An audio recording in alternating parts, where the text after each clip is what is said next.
This time, I said back again. Perfect. I got my boy Vad Lee. He's back again. He was here for the very first episode. I think we aired it as episode 2, but effectively you were the very first episode, very first person I talked to about doing this. And honestly, you had the idea to do one too, and we kind of inspired each other to kind of get it going. Tell them about your podcast and what you've been having going on lately, man. What's going down? Yeah, so the POPCAST is what I would call it. Purpose over position is what POP stands for. I wrote a book about purpose over position.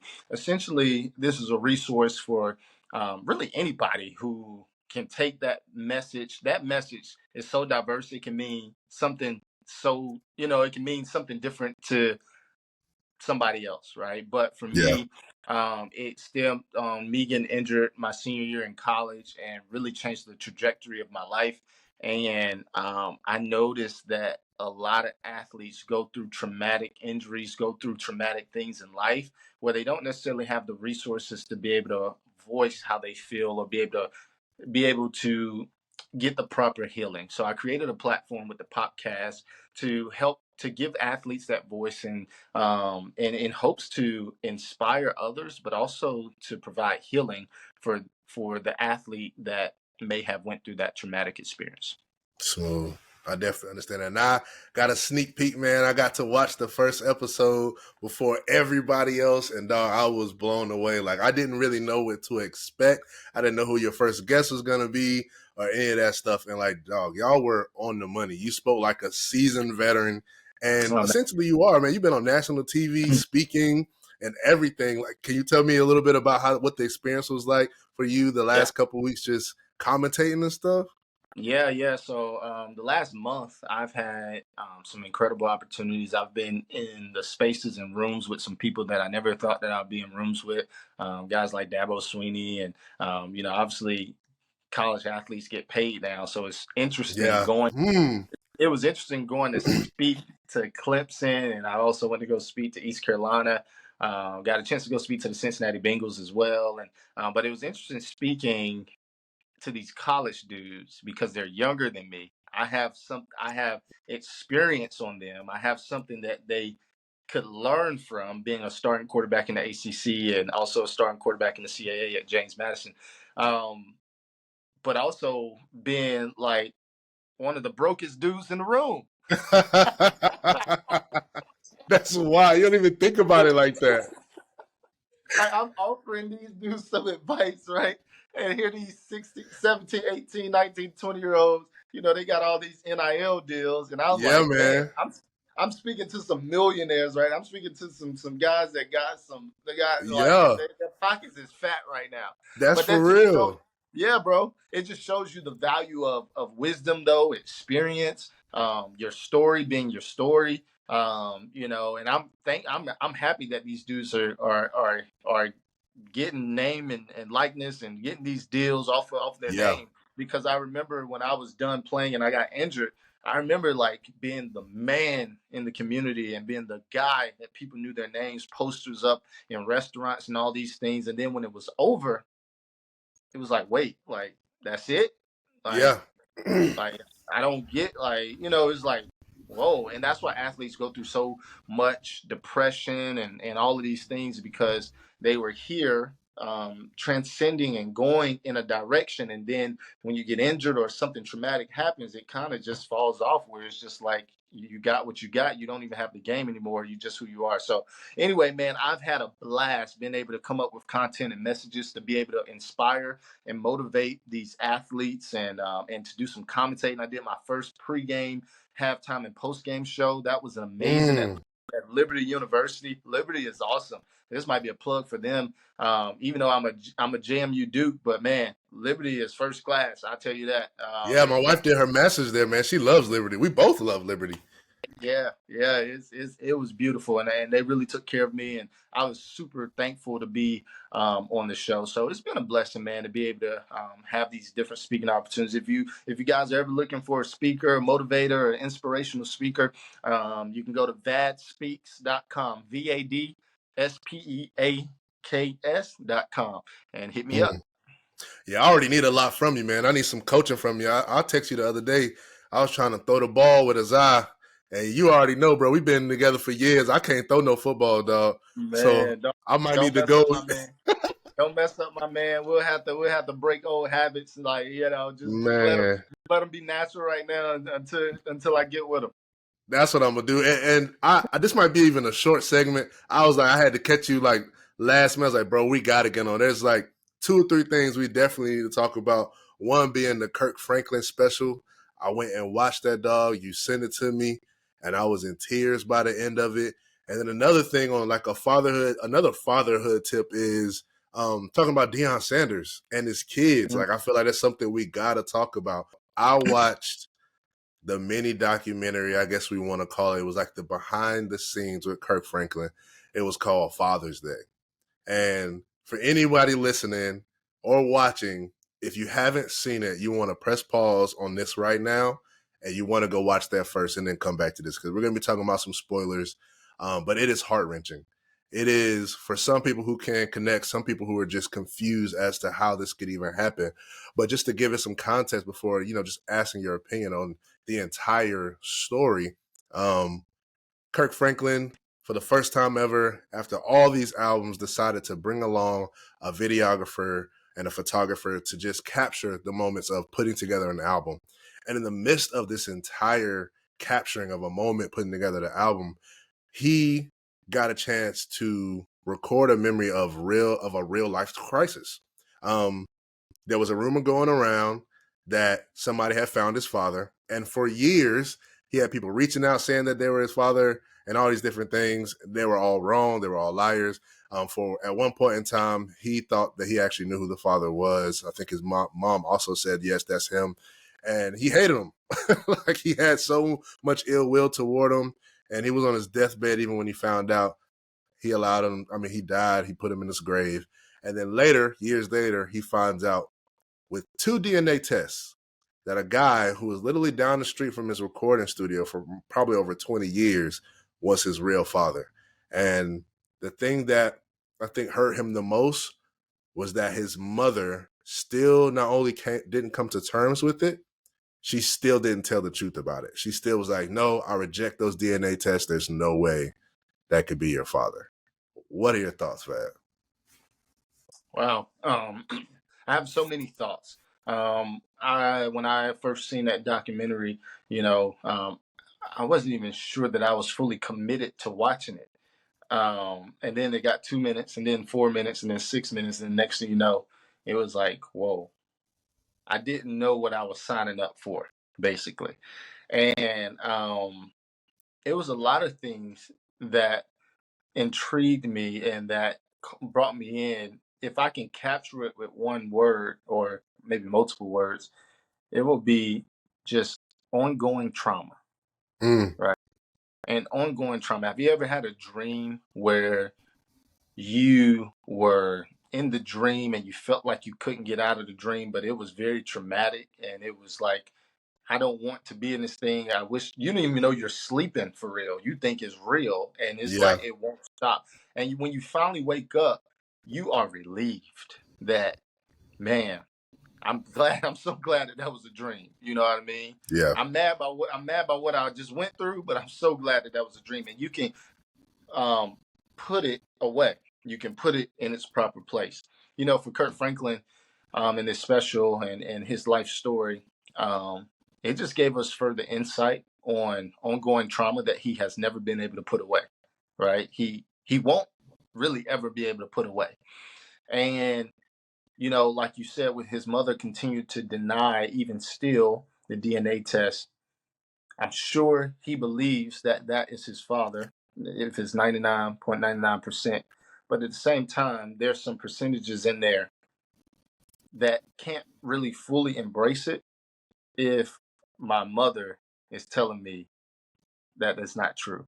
Even though yeah, I think it's true, I know it's true or whatever, to have somebody say something that you value, to say yeah. something against what might be true, is really traumatic and it really hurts.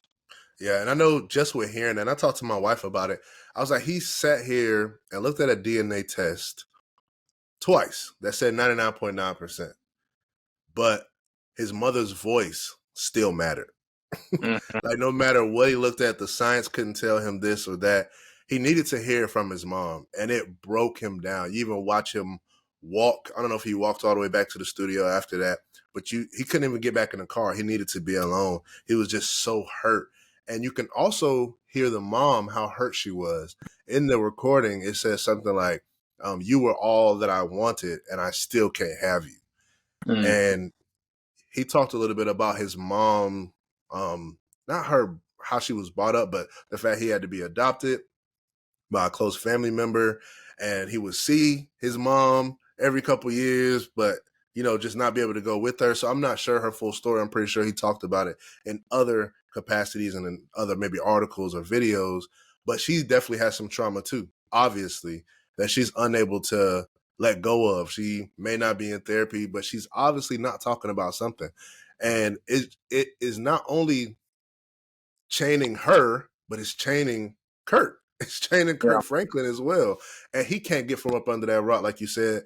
And he's going from trauma to trauma to trauma and can't be released from it, solely because of the relationship he has with his wife. And it just hurts to even see and to hear. And he talked about, I don't even know what I am well. I don't know how I am healthy because I've been going through this for so long.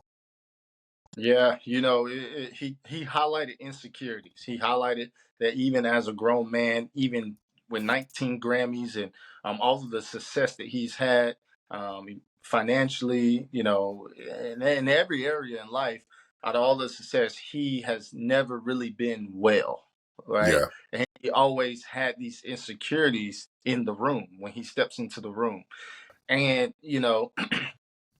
that really highlights just how important it is to have answers to who you are, right, and where you come from.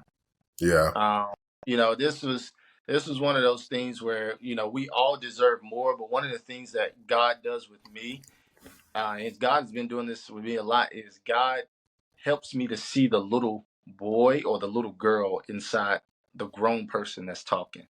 Mm. And I'm not a psychologist or anything. I am in school to get my master's in psychology right now. But one of the things that spiritually God helps me to do is to identify the young person, the little boy or the little girl that's inside of somebody. And it was very intriguing. The thing that probably hit me the most was when Kirk Franklin arrived at the home with his mother and his aunt, and she told him to get out the car. She was talking to him very aggressively.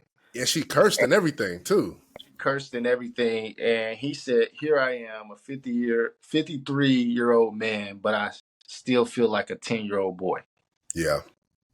That really, like, to hear somebody actually speak those words was really intriguing to me, because a lot of times things are deep rooted and we come from a space of roots that hasn't been tended to.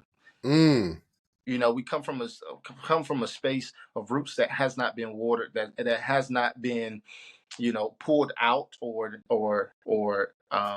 developed. And you still there? Yeah. Yeah, I'm Okay. still here.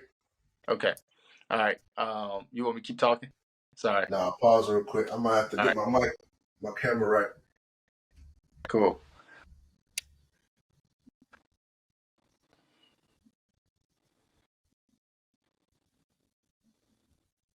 Well, you hitting on something right now.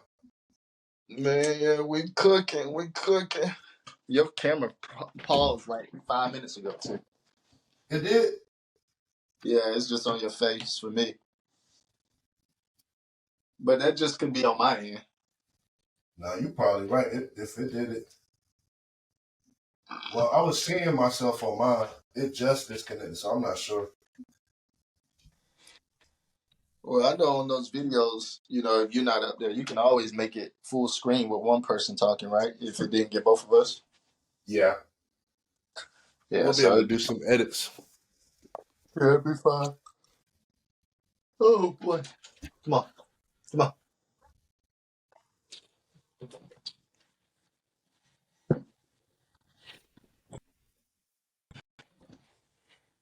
Let me get the camera all the way right real quick. and I can't wait really until I get the setup where I don't got to worry about nothing. I'm just be able to come in and record. And I'm Yeah, honestly probably gonna do this even more because I need to get all these kinks out and to be able to do this for without sure. anything. Yeah, But talk to me about the roots. yeah. Um, yeah, man.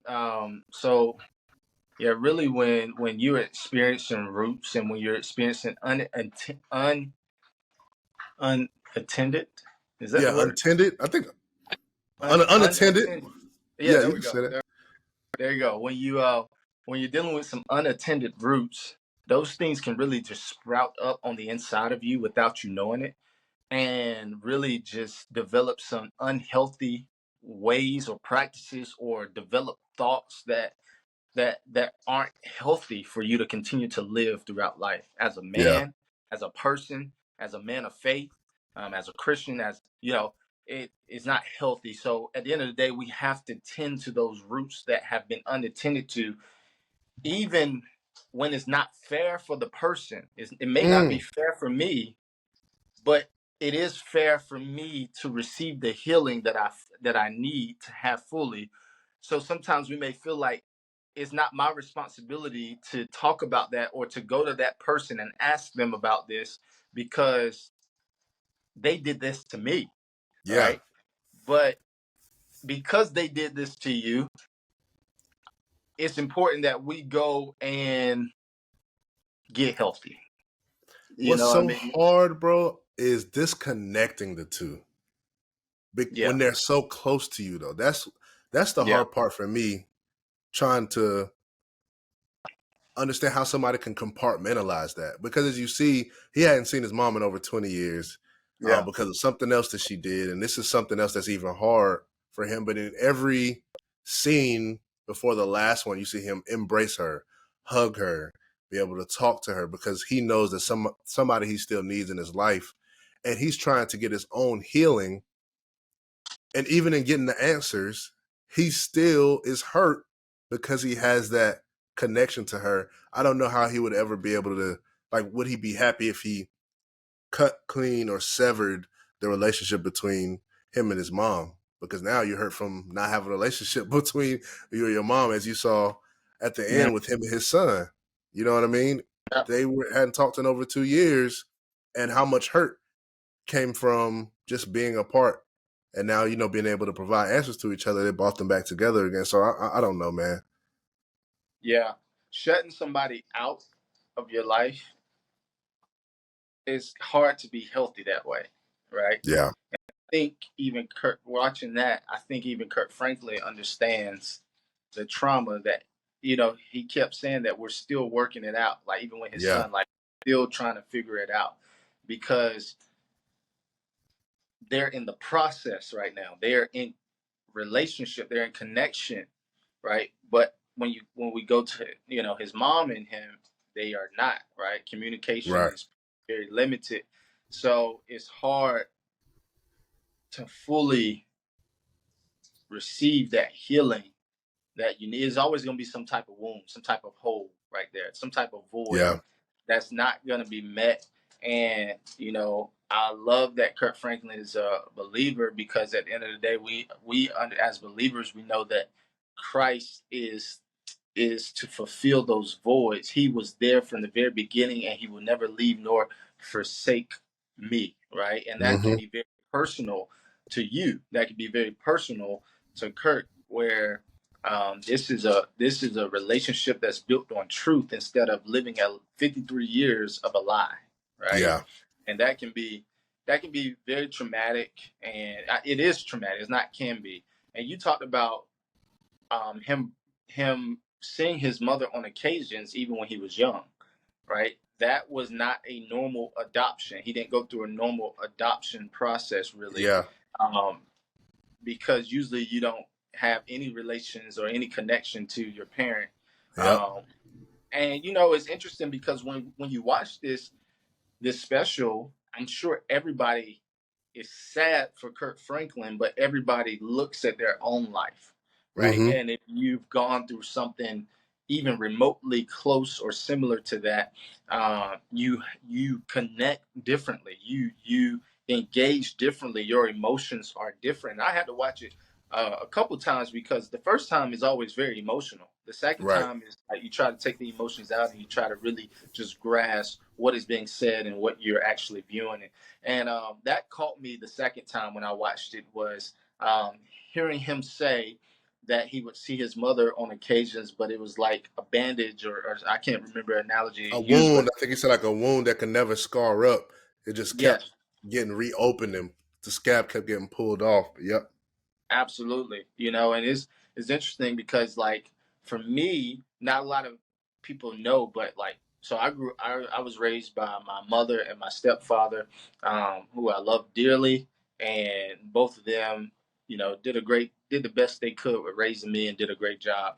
And especially like having a dad in the house. I'm glad that I don't have that story of not having my father in the house. Right. Like not having dad in the house. Like I grew up with my dad, which is my stepdad, right? Um, but I always knew from an early age that I had a father who was not there, right? Right. I always knew that like I didn't carry the last name of my stepdad. I carried the last name of a man that I don't know. Mm. However, I would see this man every now and then on a corner store or like Durham is only but so big. It's growing now, but you would hang out basically this certain area, and man, I would see my father at this store. I would just be going to get some candy, and I would see Mm. him at the store, and we would see each other and like not even say anything to each other.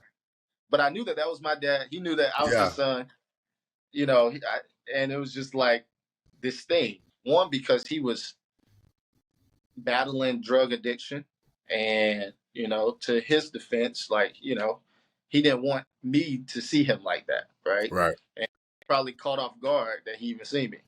Um, to my defense, I could have that it could have been very traumatic for me to see a person that you carry their last name, right? Mm-hmm. And you don't even like talk to them or know them, or Yeah. all you know is what you see, and from a young brain you perceive that you could perceive that maybe this guy doesn't love me or whatever. But I had a dad in the house, so that kind of saved me from those thoughts. Yeah. And when I seen this man, it was more like, oh, there go my father. And I probably wouldn't use those words, father. It was like, there go Mm-hmm. the guy Yeah. who who had sex with my mama, basically. Basically. Basically. And made a baby. And I'm thankful to be in this world. I'm thankful. So whoever it is, whoever made me, I'm thankful, because Yeah. I'm alive. You know what I And mean? and that's But good that you talk about your stepdad too, like coming in and you weren't left alone, right? Because Kirk right. talked about like you have this young girl and a young man who obviously came together and had a baby. How could the child get left behind? Like, how Mm, could the child be the one that has to now deal with a full traumatic life without having somebody to go to and having man, a mother who's unable to release to give you the information that you need? yeah, those dynamics is very strong, and I'm glad you brought that up because, you know, those are those are two people making Mm-hmm. two choices and going two different directions, and Yep. yet this one baby does not get neither of the two. And don't have doesn't have the power to make a decision for themselves either.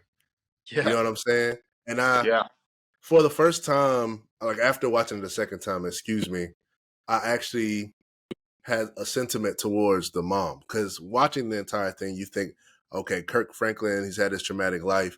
All these things are going. It makes you very sentimental to what he's going through. But it wasn't until I heard the mom say again, I'm at that table. All I've wanted was you. And now I still can't have you because we don't get to unfold everything that happened in her lifetime. That's like not allowing her right, to release because the right, sister turns to her and says, he just wants the truth. Like, just give them the truth. And it could be maybe the sister knows the truth. Maybe she knows, like, hey, how could we deny something twice that's 99%? But you have to think about what stronghold did she have that won't allow her to release this to be the truth for herself?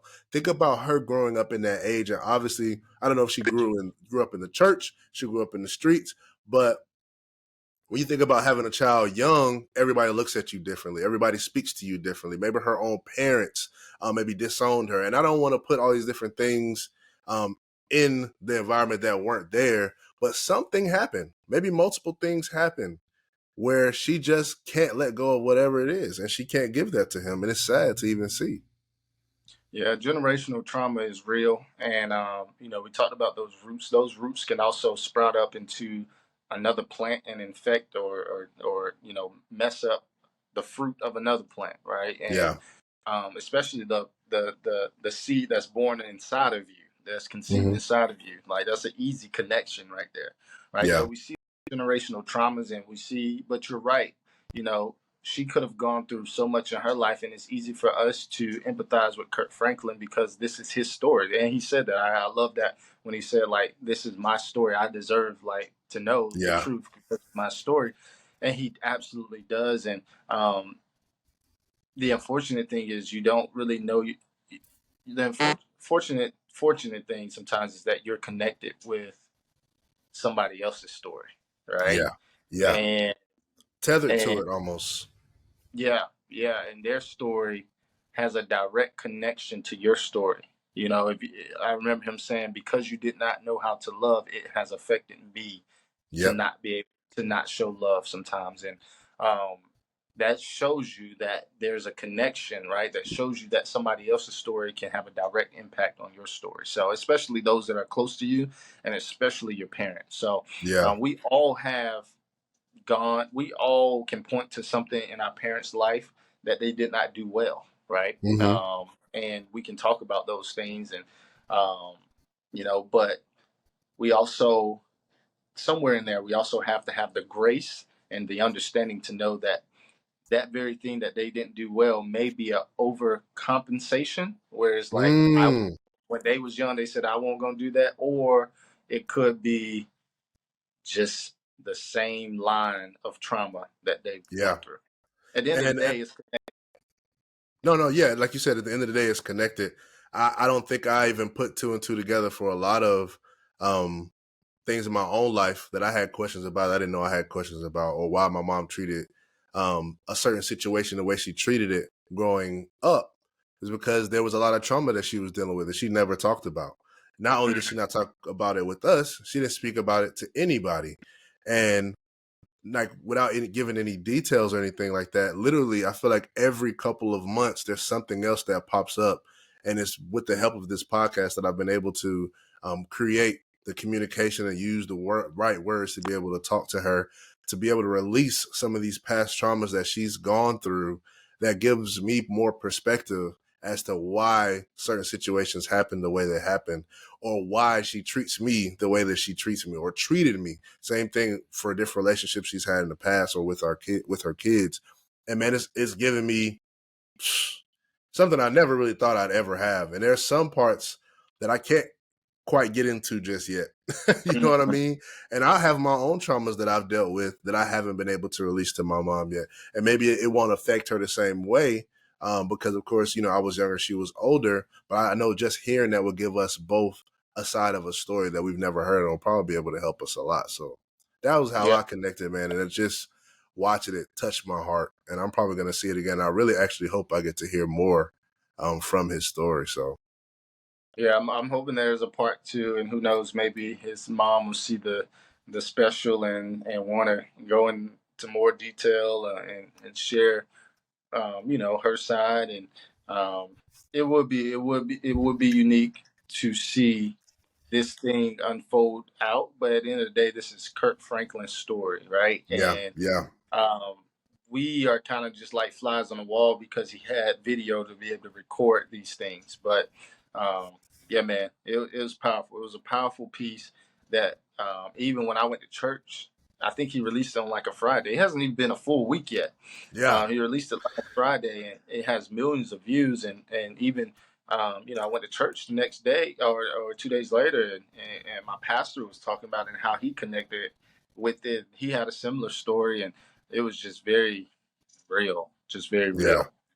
And I think what he did, and this will be the last thing I say on it, but I think what he did allowed and gave permission to a lot of people to speak their own truth and Yeah, to come forward with past traumas that they should be able to open up to, or at least go get help with, because not only are we holding our friends and or family back from living their own life and being able to have the answers that they need to be able to move forward, you're holding yourself back. You know what I'm saying? yeah, And I don't think anybody wants to die with regret and holding on to things that are keeping us from being free. You know what I mean? yeah, So, yeah. but That's I real. wanted to talk about Deion Sanders, bro.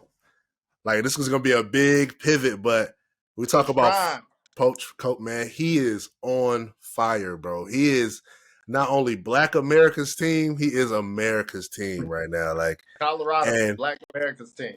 bro, it's beautiful just seeing everybody come together and be able to root him on. And it's great that he's winning, but it's like he's doing it the prime way. You know what I'm saying? Yeah, no And it's doubt. like it's absolutely him and everything that he does, but there's certain nuances to him that I think both me and you can relate to, that we look to, that maybe the big media isn't necessarily paying attention to. Like when you see his sleeves and it says Jesus Christ on the side, or when he talks about his relationship with God and how he works through his life based on the Bible and the way he treats the kids. Another thing is his fatherhood. Like he has kids that follow him to these schools, and he Right. has kids that he's coached since a young age. And I'm telling you, bro, I don't think that could be me. I tried to coach Azai for like 2 days in the garage before I started flag football, and I don't even have the patience for that. And what has given me the inspiration to even have this conversation with you is because, one, we have kids, we play sports, but Daddy and Sense on Instagram posted 5 lessons dads can learn from Coach Prime. And I just wanted to go through some of those with you. I thought they were very interesting. The first lesson was lesson number 1, lead by example. And bro, that touched me all the way. Talk to me a little bit. What do you think about that? Man, you know, leading by example. I want to share something that you actually just shared that really resonated with me as you was just talking about Coach Prime. You said something that was very powerful, and I want to pause and acknowledge that. You said that he is doing it the prime way, Mm-hmm. right? He went to Colorado. He's coaching and he's doing it the prime way. We expected him to do it the prime way at a HBCU. We Right. expected for him to be Coach Prime and be himself there. But I think sometimes we have been so trained as Black men that we had to change our voice. We had to change, how we present ourselves. We might even have to cut our hair. When we elevate and go to different higher positions and newer positions and bigger positions where, it's not a lot of us in the room, we begin to have those insecurities start to sprout up because it's like, it's a blessing that you're even here. Right. When really he's saying y'all are blessed because I'm here, Come on. and Come on. it's just like it gives, as a Black man, it gives us the confidence to be who you are, right? We just Mm-hmm. talked about your story is your story, right? We just talked about you are who you are. And a lot of times when we elevate, we there's no way we better not bring the baggage with us, right? Yep. We better not Mm-hmm. bring things with us because they don't want that. They just Right. want the talent and the gift that you might just possess. But Coach Prime said, "No, I'm bringing the baggage with I'm me." bringing Right? the bags. And it's not old And tattered bags. This the no, Louis. it's the Louis. It's the Louis, right? And it was Yeah. like that was what was powerful. That's what's powerful about this whole movement is Mm-hmm. that this confident Black man has been able to step in a position that a lot of confident Black men don't really step into Absolutely. because it becomes a deeper threat or becomes some type of show you perceive it as when really Mm-hmm. is real. And I think Coach Prime is showing us that is real. And him bringing, you know, when we say baggage, we're now talking about his kids, right? Him bringing his expensive kids, right? Because they Yeah, getting yeah. paid. Oh, Them come on. boys getting paid. Come on. You know, and him bringing, and they're not only getting paid, but they're talented, Mm-hmm. and they bring just as much confidence because of who their father is. They bring that Yeah. same level of confidence with them. That can change. Coach Prime can change the team, but Yep. those young men, his sons, who've been around confidence their whole life, who've Yep. seen dreams be accomplished at a high level, and I'm gonna tell you about it, and I'm gonna Yep. accomplish it at the same time. That could resonate with an entire team and an entire community, an entire state, entire world. Man, Yeah, but and it's yeah, you know what I'm saying? There was something you said it's not about like who his father who their father was. It said who his father is. yeah. We're not talking about the stats in the old school. Their father is still that type of person. He's That's it. still walking in what he believes, and he believes whatever he says is true because he gets his identity from somebody else, not That's from it, bro. somebody sitting across from him. He knows exactly who he is, and he doesn't have to coach his kids specifically or position group or anything like that because all he needs to do, honestly, is lead by example, and that's number one right there, bro. Like That's that's number one. really all you need. They know how to stand firm on that. You know, he's leading by example, and he's doing it his way, right? He's Mm-hmm. doing it. He's doing it his way. And when we hear that his way, we can think about it in a negative context, right? You know, like why is he doing it his way? Because at the end of the day, he is Deion Sanders. He is Come Coach on, Prime. Why would he do it anybody else's way? Why come would on. he do it? There's no book that say you gotta coach like this, or you gotta wear this type of suit, or dress Right. this type of way, or do the press conference in this type of look without shades and hat, Uh-oh, right? come on, Yeah, boy. Don't get him started there, now. there's no like book, and so many times we as people have lived by this book that does not even exist, right? Come on, bro. That's We've true. made it up in our mind because such and such did it this way, or because two people did it this way, or three people, they just follow suit. But this book doesn't exist, right? It But doesn't one book exist. that does exist is what Coach Prime lives by, and what he's striving to live by each and every day is the Word of God, the number one book that Come has on. ever been made, the most sold book, the most looked at book, the most studied book is the Word of God, the Bible, the Holy Bible. Yeah. And he has been able to be himself, but he's also been able to glorify God in the position. And you know, I'm big on purpose over position. He has been able to step in different positions, but still remain in one purpose Come through on, Christ. bro. Come So, on, man. yeah, man. That's what I needed to hear. Let's roll on to number 2. Lesson number 2. Invest time in your kids. I Mm, think from a very early age, he knew that he was going to have to invest time in his kids. And I think that's the reason why he chose to coach their like little leagues team and like go into the schools and coach with them and be able to ride alongside them so that he can show them how to do it the prime way. And I say that this is a little bit different than maybe some of the other coaches to sons that you see, because sometimes what you see is maybe the dad just wants to live through their child. They didn't get to go to the college team they wanted to go to the NFL and play at the next level. They're literally living through their child. Where Deion Sanders has got it all. He played multiple sports. He did well in college. He got the money. He made the investments. He's opened businesses. He's a Hall of Famer. He's all these things. He doesn't need to do that. And I don't think that he would be embarrassed if his kids didn't play a sport. But I think because they saw what he did, they wanted to show him, hey, Dad, we can do this too. And they wanted to get his love and get his coaching. And he decided to invest time in them. And I think one thing that I love so much that they show that he does, and they say he's been doing it for years, is with his kids, he will walk from the one side of the field or the 50-yard line all the way to the goal line. And when he's walking down there, he's affirming him. he's talking to him. Hey, I need you to do this. I love you no matter what. Like he's saying all these different things and investing that amount of time. And when they hit the pylon and come back, now he's coach. And he's telling him, hey, when we go down, we go do cover 2. I need you to do it like this. Or you know what I'm saying? He chose to invest that time that he didn't have to.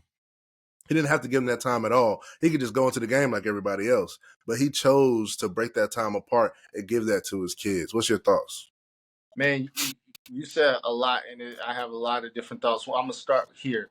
One of the things that book that we was talking about that doesn't exist, that book that doesn't exist, that book that doesn't exist tells a coach that you can't show fatherhood to your son on the field because it might come off as bias, or it might come Mm-hmm. off as that's your son has a position because you're his Mm-hmm. dad. So we don't want to Mm-hmm. make it look like that, right? And Coach Prime is saying, man, forget that book, right? I am the father, I am dad, but I'm also coach as well, right? Yeah. And he's been able to show on a national level how being dad and coach coincide together and how they can work together for a greater purpose, Yeah. right? And not only is he influencing other coaches, but he's influencing dads. Not Yes. even football dads, but dads in general, Period. right? And it's a beautiful thing to watch, and it's a beautiful thing to see. And what I love most is that he didn't ask for that job at Jackson State. You know, he didn't ask for that at Colorado. He started out coaching his sons in high school, Yep. and that caught wind. And next thing you know, they're coming to him and approaching him. Where now, as dad, he can advance with his kids to Yes, college. man. So beautiful, bro. And I'm not sure. I don't think he had it set out. Oh, I'm going to go to Colorado. You know, I'm going to coach here 2 years, and then I'm going to leave and go bigger. Mm-hmm. No, it was presented to him in that way. Yeah. And as dad, he brought his sons with him, and that was special. Even That in the is. midst of everybody saying that, like, turning against your culture, you're doing this, blah blah blah. Like, nah, he just elevated. One of the phrases that I live by, or that I kind of keep close to me, is eliminate to elevate. Eliminate the Mm. distractions, eliminate all of the naysayers and all of these things, eliminate that so that I can now elevate to where I in my proper place and where I need to go. So Come on, spending bro. time is extremely powerful. And at the end of the day, kids spell love Time. They spell Mm. love Time because Come it's on. about the time that you are investing with your kids that truly shows the love that you really care for them. Dang. We're gonna have to go in on that one at another time, dog. That is a good Yeah, one right there. yeah. I got to quote Pastor Philip Anthony Mitchell, my pastor in Atlanta. He used to say that all the time, and it's so true, right? Yeah, it is. Kids spell love Time. Mm. Number 3, teach resilience. That is a good one. I was Yeah. watching Tim Ross's podcast just last night, and not only was he talking about resilience in that special, but he was also talking about teaching rejection and being able Mm, to move forward and understand that things will happen, but it will not end everything that you got. It will not yeah. end your life. You know what I'm saying? And I think when I think about my own self and how I'm trying to discipline our kids and how I'm trying to teach our kids these different lessons, and morality, like it's different ways you can do it, right? Everybody talks about gentle parenting being one way, helicopter parenting. There's so many different ways. And the one thing that bothers me the most is I think about how I grew up tough, honestly, like maybe not just physically tough, but I got it ingrained into me through different people and different coaches.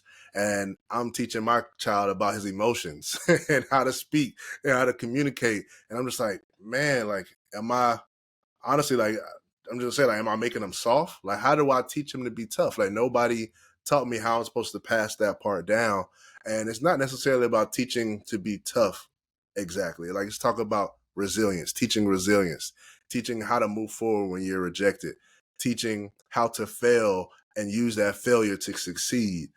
So now I'm trying to work that into how I speak to my son and how I talk to my wife about what my plans are when I'm talking to my son.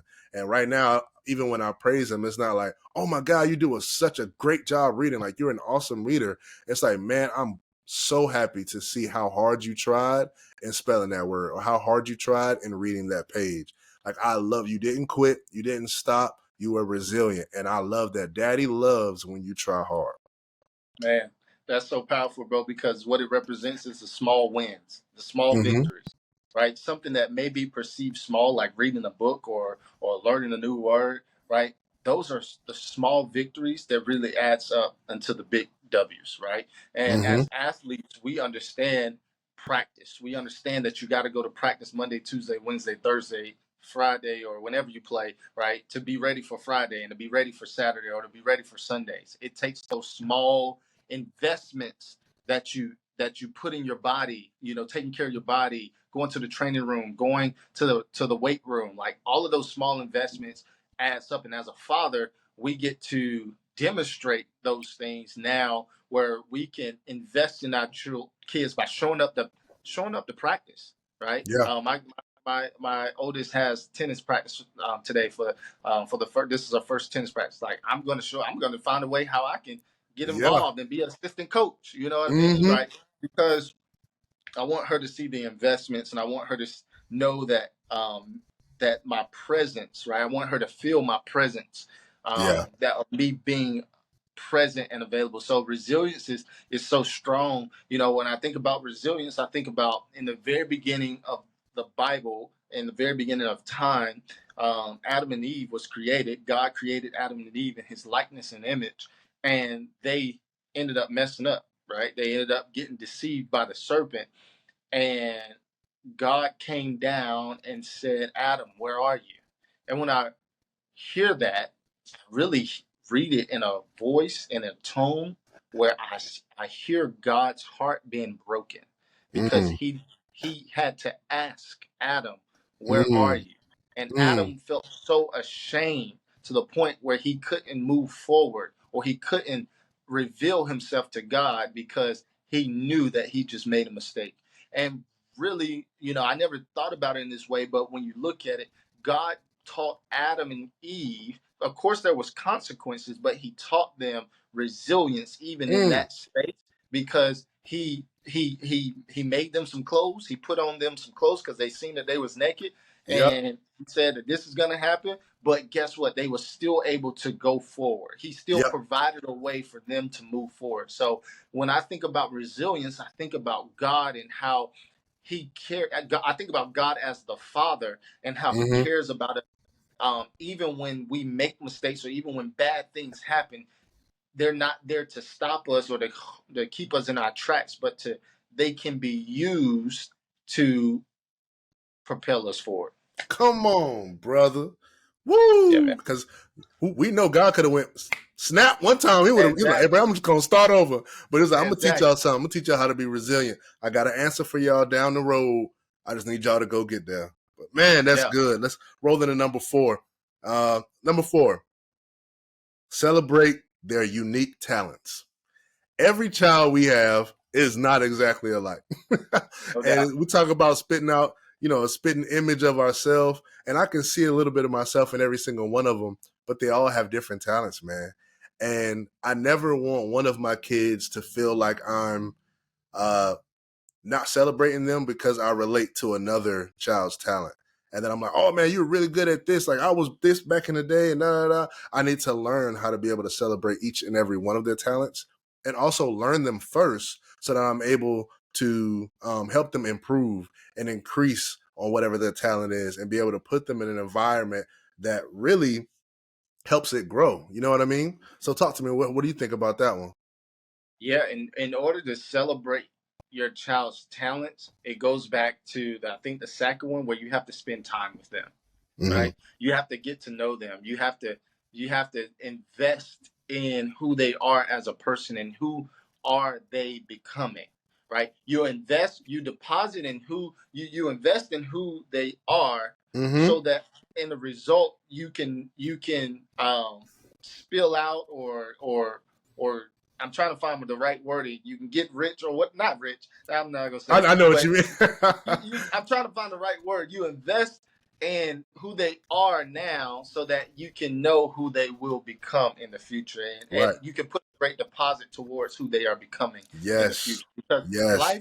life is like, I mean, really, it's a becoming effort. We are becoming, right? We are always like becoming a man, becoming a Mm-hmm. woman, becoming a husband, becoming a wife, becoming a father, becoming a mother. We are in this state of constantly becoming, right? And to be able to celebrate while you are in this process is huge for your development and growth. It's Yeah. huge for Yeah. the development of a child. And here's one thing that I resonate so well with this that I want to share is parenting never stops, That's true. right? And to be able to celebrate your, Coach Prime, one of his sons is behind the camera. We really don't even get to see him a lot, but he's Right. talented in that way, Mm-hmm. right? And we hear Coach Prime giving him his props. And guess Yes. what? He's still spending time with him, even though he played ball and his sons the other sons are playing football. Like, it'll Mm-hmm. be easier for him to celebrate that more than he celebrate his son. But it's beautiful that he's celebrating all of them. And his daughter playing basketball, he celebrates True. his daughter because Yep. she's also at Colorado. We forget that, right? She was at Jackson State. So Yep. yeah, man, to be able to celebrate those small victories and those small wins, it requires you to spend time first to be able to, in order to get to that celebration mark. That's so good. And the last one, and I'm gonna get you out of here. Number 5, communication is key. If anybody knows how to talk, it's Deion Sanders. Yeah. And I think that might be one of the easiest things for him. And I can't say that on his behalf or anything like that, but at least what it looks like is that he has no problem speaking. And it's good that he probably learned that at a young age. But not only he just talk, right? He doesn't just say anything and come on out. He says exactly what he means, and he Yeah. then stands on it. You know what I'm saying? He has no problem being able to verbalize how he feels about something. And I think one of the better things that I've seen and the cooler things that I've seen is him be able to exercise with strength too when he's doing it. It's because he does have the vocabulary and because he does know his identity already. So when people are attacking him, he's able to communicate effectively and also be able to communicate with his kids, communicate with the players. Because when you think about it, how is he able to jump from player to team to player to team like that so fast? It's because he knows how to communicate and how to get in contact with these people. He's probably one of the best recruiters in the entire nation right now, is because he knows how to get in front of somebody and communicate to them effectively and communicate to their parents. And they not only hear what he's saying, they know he's going to stand on it. So if he says it, they can expect it from him. Man, that's so good, bro. That's so good because communication is key. And if we can give our kids, the proper love that they need, but also the proper communication that they need to exemplify, going back to number one, lead by example. If we can lead by example and communicate to our kids, then now we begin to have healthier marriages, I believe. Yes. Yes. We begin to have healthier families. We begin to have healthier, and I'm not just talking about our marriage. I'm talking about our kids' marriage one day, Come on. Mm-hmm. because we led by example with our communication, and they Yes. they they they begin to um, create that awareness of what communication is all about, right? And two people communicating one message, one thing. The Bible says where two are greater than one, Yeah. right? When two come together, and then it says three is even greater, because now you can watch from all sides. And it's like, man, when we come together in a communicational space where, my coach taught me, and I learned this from my coach. He said, clear, clean, concise, and direct. When you Mm-hmm. communicate, you want to be clear, you want to be clean, you want to be concise, and you want to be direct. How cool is it when a father communicates to his children and he's clear, he's Mm-hmm. clean, concise, and direct? A lot of times we may get one out of those four, right? And it's incomplete Yeah. almost, or it's hard to believe. No, as a father, when you say that you're going to be there, you're going to be there, right? Mm-hmm. Are you a man of your word? So, yeah, man, those are an amazing top 5 lists. that I'm glad that we went through today. So I want to shout out Daddy and Sense at Daddy and Sense on Instagram. Go follow him, man. I appreciate you guys for even putting this together. This has been an awesome conversation we got a chance to have. And the last thing before I get you out here, how can the people find you, bro?